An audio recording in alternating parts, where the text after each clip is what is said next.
4 metra smo probili. Sada se trudimo probiti zadnji metar. Ovo su mi alati koje sam priredio.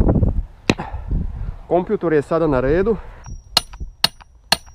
Ovo kukovijak. Da, savio sam malo alat. Ali ima i dobrih strana. Ovaj posao baš sad nisi dobro. Može. Imam 2 špica, jedan za rezervu. Pravimo blato uz pomoć ove vode i ovu cijev sam uspio do kraja dogurati. Ovo mi je preslabo. Jedan lanac sam polomio. Nadam se da ćemo je sad pronaći tu cijev. Tu bi trebala biti. Evo je! To Miki! Odlično sam pogodio. Ljubite majka.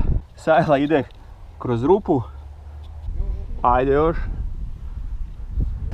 Svaka čast, da? 5 metara bušenja. Pričali su ovi tvoji da do ponedjeljka neću otići. Danas je petak, kako neću? Pretplati se na kanal ako još to nisi napravio i vidimo se u nekim novim zanimljivim epizodama poput ove.